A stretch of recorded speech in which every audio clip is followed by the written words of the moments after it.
तो कल हम लोग एल्केन के बारे में पढ़े थे। उसमें एल्केन का संरूपण क्या होता है उसके बारे में पढ़ा गया था। आज हम लोग एल्कीन शुरू करेंगे। जैसा कि हम लोग जानते हैं कि जो खुली श्रृंखला वाले हाइड्रोकार्बन होते हैं वो दो प्रकार के होते हैं, संतृप्त हाइड्रोकार्बन और असंतृप्त हाइड्रोकार्बन। संतृप्त हाइड्रोकार्बन को एल्केन कहते हैं और जो असंतृप्त हाइड्रोकार्बन होते हैं वे दो प्रकार के होते हैं, एल्कीन और एल्काइन। तो एल्कीन क्या होते हैं? ऐसे हाइड्रोकार्बन जिनमें कार्बन के बीच में द्विबंध होता है उसे हम एल्कीन कहते हैं। जहाँ डबल बॉन्ड होगा उसको हम एल्कीन कहेंगे। और इसके पहले बताया जा चुका है कि इसका सामान्य सूत्र CnH2n होता है, मतलब जितने कार्बन होंगे उसका दूना हाइड्रोजन होगा। देखिए 2 कार्बन है तो 4 हाइड्रोजन, 3 कार्बन है तो 6 हाइड्रोजन। जितने कार्बन हैं उससे अगर दूना हाइड्रोजन है तो एल्कीन होगा। और संरचना सूत्र अगर लिखा हुआ है तो अगर डबल बॉन्ड आ रहा है तो उसे हम एल्कीन कहेंगे।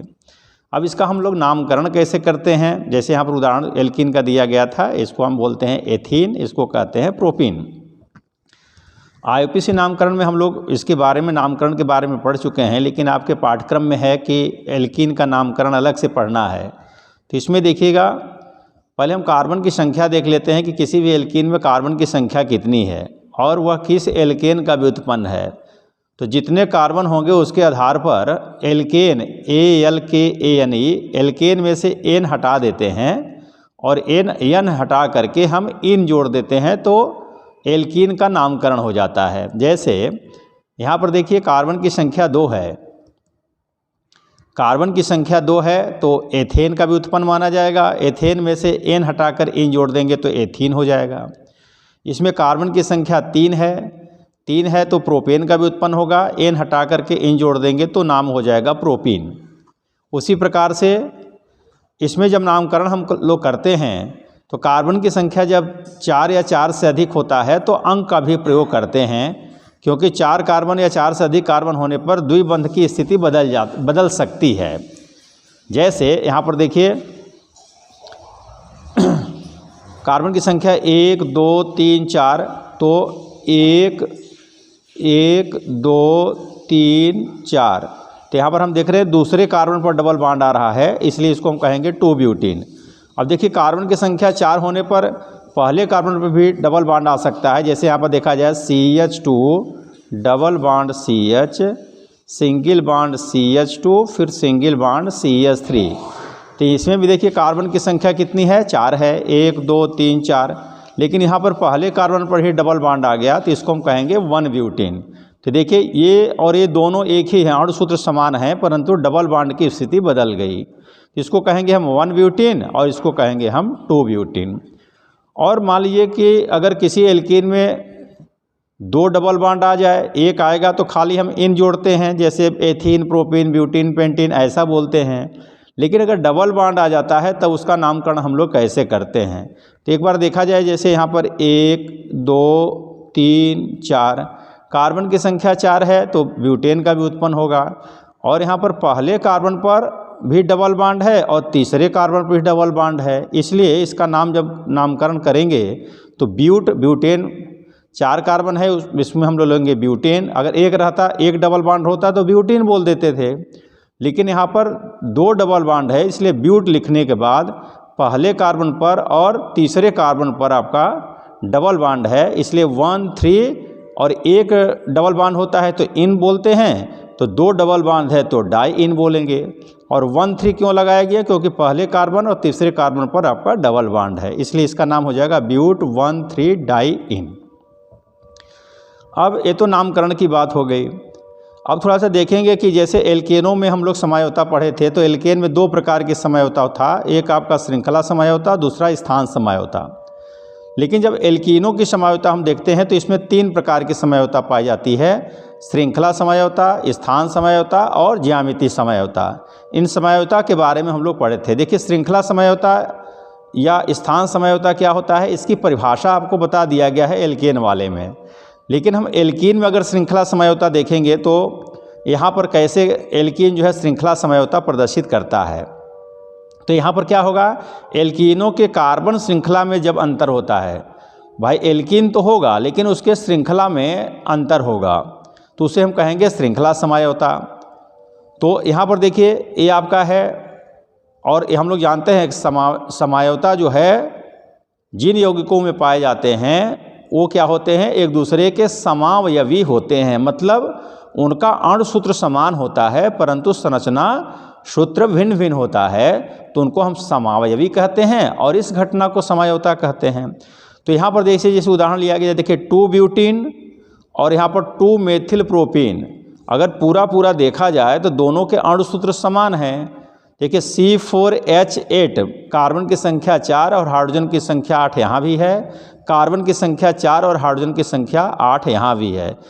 अणुसूत्र तो दोनों के समान हैं परंतु संरचना सूत्र में भिन्नता है। देखिए यहाँ पर जो इसका इस ब्यूटीन का जो सूत्र लिखा गया है, तो यहाँ पर सीधी श्रृंखला है। देखिए CH3 single bond CH2 single bond CH double bond CH2, यहाँ पर जो श्रृंखला है वो एकदम स्ट्रेट चेन है, और यहाँ पर जो है पार श्रृंखला बगल से भी एक श्रृंखला निकला हुआ है, अर्थात दोनों के अणुसूत्र तो समान है परंतु इनके श्रृंखला में भिन्नता है। ये सीधी श्रृंखला वाला यौगिक है और ये पार श्रृंखला वाला यौगिक है, तो इसको हम कहते हैं श्रृंखला समझौता। इसके बाद हम लोग देखेंगे स्थान समझौता और ज्यामिति समझौता। तो अब देखिएगा स्थान समझौता में क्या बताया गया कि दोनों के ऐसे एल्कीन होंगे, 2 या 2 से अधिक ऐसे एल्कीन होंगे जिनके अणुसूत्र तो समान होंगे, अणुसूत्र समान होंगे परंतु द्विबंध की जो स्थिति होगी वो आपकी भिन्न होगी। द्विबंध की स्थिति देखिएगा, जैसे यहाँ पर क्या है, उदाहरण अगर देखा जाए तो 2 ब्यूटीन और 1 ब्यूटीन, तो दोनों में देखा जाए तो दोनों के अणुसूत्र तो समान हैं, कार्बन की संख्या 4 और हाइड्रोजन की संख्या 8 इसमें भी है, कार्बन की संख्या 4 और हाइड्रोजन की संख्या 8 यहाँ भी है, लेकिन द्विबंध की स्थिति आपकी अलग अलग है। यहाँ पर देखा जाए तो 1 2 3 4, तो यहाँ पर देखिए दूसरे कार्बन पर डबल बॉन्ड है यहाँ, इसलिए इसको कहेंगे हम 2 ब्यूटीन। और यहाँ पर देखिए 1 2 3 4, यहाँ पर कार्बन की संख्या भी 4 है, हाइड्रोजन की संख्या 8 है, लेकिन डबल बॉन्ड की स्थिति जो है वो पहले कार्बन पर है, इसलिए इसको हम कहेंगे 1 ब्यूटीन। तो कुल मिलाकर क्या है, अणुसूत्र समान है परंतु जो द्विबंध की स्थिति है वो आपका भिन्न है। यहाँ पर दूसरे कार्बन पर डबल बॉन्ड है और यहाँ पर पहले कार्बन पर डबल बॉन्ड है, इसलिए यहाँ पर जो है दोनों एल्कीनों में वो स्थान समझौता पाया जाएगा। और दूसरे ये क्या कहलाएंगे, एक दूसरे के स्थान समवयवी हैं, ठीक है। और जो महत्वपूर्ण जो ज़्यादा महत्वपूर्ण है ये अगला है आपका ज्यामिति समझौता। 3 प्रकार के समझौता बताया गया एल्कीनों में, एक आपका श्रृंखला समझौता, दूसरा स्थान समझौता और तीसरा आपका ज्यामिति समझौता। अब ज्यामिति समझौता में क्या होता है, 2 या 2 से अधिक यौगिक होंगे जिनके अणुसूत्र समान होंगे परंतु जो द्विबंध है, जानते हैं कि एल्कीन में द्विबंध पाया जाता है, तो एल्कीन में जो द्विबंध होता है उससे जुड़े जो परमाणु होते हैं या समूह होते हैं उनके आकाशीय व्यवस्था में भिन्नता होती है, तो उन यौगिकों को हम कहेंगे ज्यामिति समझौता और उस घटना को कहेंगे ज्यामिति समझौता, ठीक है। 2 या 2 से अधिक ऐसे यौगिक जिनमें द्विबंध से जुड़े परमाणु अथवा समूहों के आकाशीय व्यवस्था में अंतर होता है ज्यामिति समझौता कहलाते हैं और इस घटना को ज्यामिति समझौता कहते हैं। तो देखिए थोड़ा सा इसको हम थोड़ा सा उदाहरण सहित हम लोग समझेंगे तो ठीक रहेगा। देखिए आपका एल्कीन है 1 2 3 4, कार्बन की संख्या 4 है और डबल बॉन्ड दूसरे कार्बन पर है तो 2 ब्यूटीन ये भी है, 1 2 3 4, यहाँ भी कार्बन की संख्या 4 है, ये भी आपका 2 ब्यूटीन है। तो द्विबंध क्या लिखा बताया गया कि द्विबंध कार्बन से जुड़े जो परमाणु अथवा समूह हैं उनके आकाशीय व्यवस्था भिन्न भिन्न है। तो देखिए यहाँ पर इस कार्बन से भी मेथिल समूह और हाइड्रोजन जुड़ा है, यहाँ भी मेथिल समूह और हाइड्रोजन जुड़ा है, इस कार्बन से भी मेथिल समूह हाइड्रोजन जुड़ा है, इस कार्बन से भी मेथिल समूह हाइड्रोजन जुड़ा है, लेकिन इनके जुड़ने का जो आकाशीय कार्बन से जुड़े जो परमाणु अथवा समूह हैं उनकी आकाशीय व्यवस्था में जो है वो भिन्नता है। क्या भिन्नता है थोड़ा सा देखा जाए कि यहाँ पर इस कार्बन कार्बन डबल बॉन्ड से जुड़े हुए जो समान समूह हैं, जैसे दोनों हाइड्रोजन हैं या दोनों मेथिल समूह हैं, तो दोनों क्या है, दोनों हाइड्रोजन हैं तो दोनों दाहिने पक्ष में है, एक ही पक्ष में है, दाहिने साइड में है। दोनों मेथिल समूह ये आपके बाएं साइड में हैं, ठीक है। तो जब द्विबंध से जुड़े हुए परमाणु अथवा समूह एक ही पक्ष में होंगे तो उसको कहते हैं हम सिस आइसोमर या सिस समायवी, या इसको कहते हैं समपक्ष समायवी। इसको कहेंगे हम समपक्ष समायवी या सिस आइसोमर। क्यों? क्योंकि जो समान समूह है, यहाँ पर परमाणु अथवा समूह जैसे हाइड्रोजन है, यहाँ पर मेथिल समूह है, वह एक ही साइड में है, मतलब दोनों हाइड्रोजन दाहिने साइड में है, दोनों मेथिल समूह बाईं तरफ है। तो इस आइसोमर को कहेंगे, इस समायवी को कहेंगे हम समपक्ष समायवी, या इसको कहते हैं सिस आइसोमर। और यहाँ इसकी स्थिति अगर देखा जाए, देखिए ये हाइड्रोजन और ये हाइड्रोजन, तो ये हाइड्रोजन आपका दाहिने पक्ष में है, ये हाइड्रोजन आपका बाएं पक्ष में है, ये मेथिल समूह दाहिने पक्ष में है और यह मेथिल समूह बाएं पक्ष में है। अर्थात जो द्विबंध कार्बन से जुड़े हुए समान समूह हैं वह भिन्न भिन्न पक्षों में अगर होंगे तो उसको कहेंगे हम समपक्ष समायवी या ट्रांस आइसोमर कहते हैं।